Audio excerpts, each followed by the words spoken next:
네, 여러분 안녕하십니까. 글로벌 모니터 김수헌 대표입니다. 제가 오늘은 그 더존비존의 그 실적 공시 오류에 대해서 좀 설명을 드리려고 합니다.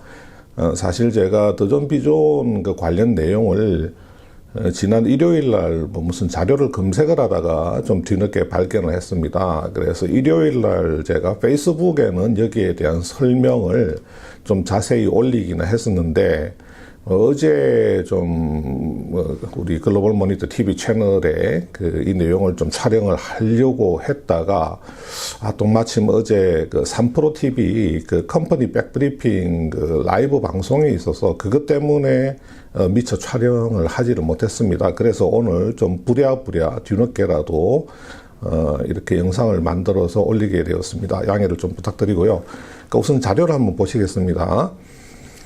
더존비존은 뭐 다들 아시겠지만 뭐 회계, 세무, 또 ERP 소프트웨어 전문 기업이죠. 10월 27일 날 그 3Q 실적 공시를 했는데요. 자, 매출하고 영업이익은 이렇게 나왔는데 당기 순이익이 16억이었습니다. 영업이익이 172억인데 매출과 영업이익은 뭐 거의 시장 컨센서스하고 별로 크게 큰 차이는 없었습니다. 그런데 영업이익이 172억인데 당기순이익이 일단은 16억으로 완전히 뚝뚝 떨어졌거든요. 그런데 3일 뒤인 10월 29일 날 회사가 정정 공시를 냅니다. 그래서 당기순이익만 고칩니다. 109억으로 고칩니다. 당기순이익이 16억에서 109억으로 정정이 된 겁니다. 이 정정 공시에서 회사는 이렇게 표현을 했습니다. 정정 공시, 실적 정정 공시 내용에 들어가 보면 이런 설명이 있습니다. 제가 이 설명을 보면서 살짝 조금 약간 화가 났습니다. 이 설명 자체가 내용이 살짝 어렵기도 하고 뭐 본래 조금 쉽지 않는 내용이긴 하지만 이 설명 자체가 근본적으로 제가 볼 때는 틀렸다고는 할 수는 없지만 이렇게 설명을 하면 안 됩니다. 자, 틀린 설명은 아니지만 실적 공시를 내면서 이렇게 설명을 하면 안 됩니다. 더군다나 뭐 뒤에서 여러분들 잘 아시다시피 실적 공시가 나오고 나서 당일날 주가가 10%가 하락하고 그 다음날 7%가 하락하고 10% 7% 하락하고 나서 그 다음날 정정 공시를 내면서 이렇게 무성의한 설명 내용을 공식적으로 공시에 담는 것. 그리고, 이 설명 내용 자체가 상당히 뭐라고 그럴까요? 제가 볼 때는 이런 식으로 하면 안 되는 내용인데 이런 식으로 설명을 해놓았더라고요. 그래서 제가 보고 살짝 좀 짜증 비스무리한 게 올라오기는 했었는데, 그러나 주가를 한번 보시죠. 여기 보시면 이날 아닙니까? 27일 날 실적 공시 나고 나서 그날 주가가 한 10% 거의 뭐 엄청난 장대 음봉으로, 그 다음날도 한 7% 떨어지고요. 근데 이제 그 다음날은 좀 반등해가지고 조금 오르고, 또 오르고, 오늘은 또 떨어지고 있는 것 같습니다. 그래서 일단은, 지금 이 실적이 이 주가에 이러한 영향을 미쳤느냐 하는 부분은 조금 더 검증을 해볼 필요는 있지만, 어쨌든 간에 실적 최초 공시를 기점으로 해서 여기서 놀던 주가가 이렇게 떨어져 있는 것은 사실인 것 같습니다. 자, 설명을 좀 드리겠습니다. 우리가 자본이 있지 않습니까? 그 자본 또는 이제 자본 총계라고 이야기를 하죠. 이 자본은 어떻게 구성되어 있느냐면요. 간단하게 말씀드리면 자본금하고 자본잉여금, 그 다음에 이익잉여금, 그리고 기타 요소 이렇게 구성되어 있습니다. 간략하게 말씀드리면요. 이 이익잉여금이라고 하는 것은 장사를 많이 해서 많이 남기면 됩니다. 자, 우리가 손익계산서를 결산을 해서 남긴 이익은 전부 다 손익계산서는 탈탈 털어버립니다. 손익계산서는 결산을 하고 나면 탈탈탈 털어서 남는 것이 있으면, 다시 말해서 이익을 낸 것이 있으면 이렇게 자본 안에 이익잉여금으로 이렇게 보내게 됩니다. 이 자본잉여금이라고 하는 놈은 이 주주, 우리 투자자와의 자본 거래, 주식 거래라고 그냥 말씀드리겠습니다. 주주, 기존 주주 또는 어떤 새로운 주주, 어떤 새로운 투자자 와의 그 자본 거래, 주식 거래에서 발생되는 것이 자본 잉여금입니다. 자, 예를 들어서 우리가 손익 거래라고 하는 게 있습니다. 자, 손해와 이익이 발생되는 거래라는 뜻이죠. 자, 제조 원가 100원에 만든 반도체를 150원에 팔았다. 그러면 자, 매출은 150원이고 제조 원가로 100원이 들어갔고 뭐 팔기 위해서 이런저런 영업비로 30원이 들어갔다. 그러면 당기 순이익은 20원이 났죠. 그러면 이 당기 순이익 20원이 이렇게 자본 총계안에 자본 안에 이익잉여금이라고 하는 항목으로 들어간다. 이런 이야기가 되겠습니다. 그러면 당연히 자본 내에 이익잉여금에 20원이 들어가게 되면 이 자본은 커집니다. 자본은 다른 말로 순자산이라고도 하는데요. 이게 주주의 몫을 나타내는 겁니다. 그래서 자본은 커지겠죠. 그죠? 예, 이익을 많이 내게 되면 이익잉여금이 쌓여서 자본은 커지게 됩니다. 자, 이걸 손익거래라고 하죠. 근데 자본거래라고 하는 것은 아까 말씀드린 대로 주주, 투자자와의 주식거래에서 발생하는 것이라고 했습니다. 예를 들어서 회사가 무상증자를 했다. 그러면 회사가 신주를 발행해서 무상으로 주주들에게 배정을 한 거죠. 회사가 유상증자를 했다. 그러면 신주를 발행을 해서 주식 대금을 받고 주주들에게 주식을 배정을 해주는 겁니다. 자, 이런 것들이 다 자본거래, 그 주식거래에 해당되는 겁니다. 또 회사가 자기 주식을 시장에서 매입을 했다. 자, 자사주를 시장에서 매입을 했다. 또는 회사가 자사주를 시장에다가 다시 매각을 했다. 자, 이런 것도 다 투자자 또는 주주와 회사가 주식을 거래하는 것이기 때문에 이런 것들이 전부 회사의 자본 거래에 해당되는 겁니다.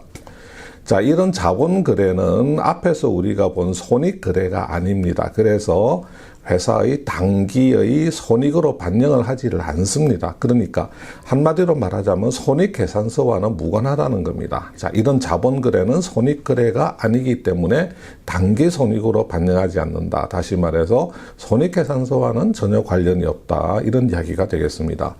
자, 더존비즈온이 9월 17일 날 신한은행과 전략적 제휴를 체결을 합니다. 사업 역량 강화. 그래서 더존비즈온 자사주 62만 주 전량을 신한은행에 매각을 하는데요. 그 전날 종가보다도 10% 할증을 해서 한 주당 11만 6,600원으로 계산을 하니까 총 723억 원으로 계산을 해서 신한은행에 매각을 합니다. 근데 재무제표상 더존비즈온의 재무제표상 자사주는 320억 원으로 잡혀 있었는데 이것을 723억 원에 매각을 하니까 자, 자사주 처분 이익으로 723 빼기 323 하면 403억 원의 자사주 처분 이익이 발생된 겁니다. 자, 이러한 자사주 처분 이익은 회사가 투자자 또는 주주와 그 주식 거래를 하여서 발생된 것이기 때문에 자본 내의 자본 잉여금으로 들어가면 되는 겁니다. 자, 자사주 처분이 자본 잉여금이다. 자, 재무회계에서는 아까 말씀드린 대로 자본잉여금을 당기의 손익으로 반영을 하지 않습니다. 자사주 처분이익은 재무회계에서는 당기 손익으로 반영을 하지 않는다. 손익계산서와는 무관한데 이게 이제 그 법인세법상으로는 이 자사주 처분이익도 세법상으로는 입금에 해당됩니다. 재무회계에서 말하는 이익과 비슷하게 이 법인세법에서는 자사주 처분 이익을 입금으로 분류합니다. 입금. 이 법인세법상의 입금은 과세 대상이 되거든요. 법인세 그 과세 대상이 되는 겁니다. 다시 말해서 자사주 처분 이익에 대해서는 법인세법상으로는 세금을 내야 된다. 이런 이야기가 되겠습니다. 자, 우리가 손익계산서를 한번 보면 매출에서 영업비용을 빼면 영업이익이 나오고요.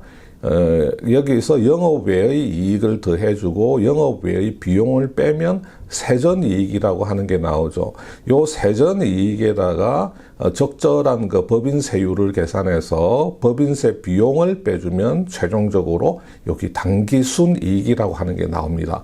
자, 회사의 그 손익계산서, 재무회계상의 손익계산서는 이런 프로세스를 통해서 만들어내죠. 자, 더존비주온이 자사주 처분 이익으로 403억 원을 봤다. 그러면 이 403억 원이 전부 다 자본잉여금으로 다 들어가느냐? 그렇진 않죠. 왜냐하면 이 403억 원은 법인세법상으로는 입금에 해당되기 때문에 법인세를 산출을 해야 됩니다. 그렇게 해서 법인세를 산출을 했더니 한 93억 원 정도 되더라. 자, 그러면 자, 403억 원에서 법인세 내야 될 거 93억을 뺀 나머지 이 310억 원만 더존은 자본잉여금으로 자본잉여금 계정에다가 집어넣고 산출한 법인세 93억 원은 아직 내지 않았기 때문에 앞으로 내야 될 돈이기 때문에 미지급 법인세 계정에다가 잡아넣으면 됩니다. 자, 이렇게 계산을 하면 깔끔할 텐데, 자, 더존의 회계 담당자가 실수로 이 법인세 산출에 93억 원 있잖아요. 이것을 손익계산서상의 법인세 비용에다가 이렇게 집어넣어 버린 것 같습니다. 제가 생각할 때는 그렇습니다. 그러니까 이 그냥 자사주 처분 이익에서 법인세를 산출을 해서 그냥 이렇게 계산을 하면 여기서 끝나버리는 건데, 손익계산서와는 전혀 무관합니다. 손익계산서와는 전혀 상관없는 부분인데, 이 자사주 처분 이익에 대해서 법인세를 산출을 해서 이것을 다시 손익계산서로 93억 원을 끌고 와서 손익계산서의 법인세 비용에다가 이 93억 원을 집어넣어 버리게 된 겁니다. 그러니까 당연히 여기 당기순이익이 93억 원만큼 감소하게 된 거죠. 그래서 처음에는 16억 원으로 당기순이익 16억 원으로 공시를 했다가 나중에 다시 93억 원을 더해가지고 109억 원으로 이렇게 정정을 하게 된 과정입니다. 그래서 여러분 이렇게 그 정정 공시를 하게 되었는데요. 하필이면 27일 날 실적 발표한 날 그 주가가 10%나 떨어져 버렸습니다. 그리고 그 다음 날도 7% 떨어져 가지고 주주들 사이에서는 난리가 났죠. 근데 이제 우리 주주님들이 이 실적 공시를 보고 놀래서 실망을 해서 뭐 주식을 파신 분도 있고 아닌 분도 있고, 그래서 이 주식 주가 하락이 또 이 그 실적 그날의 그 실적 공시와 어떻게 그 인과관계가 밀접하게 있는지 뭐 그것은 검증을 해봐야 될 텐데, 지금 뭐 일부 매체 보도에서는 뭐 이 실적 공시 자체가 뭐 잠정 공시였고 뭐 회계법인의 공식적인 검토 완료되기 전에 회사 쪽에서 뭐 스스로 자율적으로 한 잠정 공시이기 때문에 뭐 설령 여기에 좀 오류가 있어서 정정을 한다고 하더라도 뭐 별 문제는 없다, 이런 식으로 매체에 보도가 됐지만, 제가 그 아는 그 법조인들에게 좀 자문을 구해본 바로는 꼭 그렇지는 않습니다. 다시 말해서 이 실적 오류 공시와 주가 하락 간의 그 인과관계가 어느 정도 명확하게 성립됨을 증명을 할 수가 있다고 하면 이게 자체가 그 민사소송 대상이 될 수가 있다고 합니다. 민사소송 대상이 될 수가 있음을 배제를 할 수 없다. 제가 그 여쭤본 그 자본시장 쪽에 그 변호사는 그렇게 그 이야기를 하더라고요.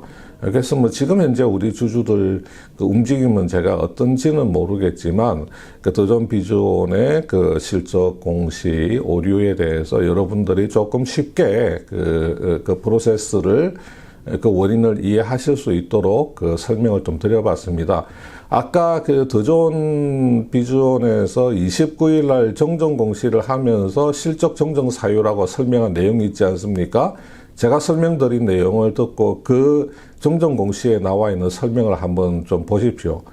그게 틀린 말은 아니지만 과연 이렇게 오류가 나게 된 과정을 제대로 설명하는 내용인지, 장황하게 설명할 필요는 없지만 공시된 그 정정 사유는 그런 식으로 그 설명을 하면 안 됩니다. 그것은 마치 그 제대로 핵심을 설명하지 않고 완전히 빙빙 돌려가지고 사람을 헷갈리게 만든 그런 그 설명에 해당되겠습니다. 그리고 이 그 주가 하락과 이 실적 오류 간의 이 관계에 대해서는 그 민사상의 그 회사의 책임을 물 수 있는 여지가 있다. 배제할 수는 없다.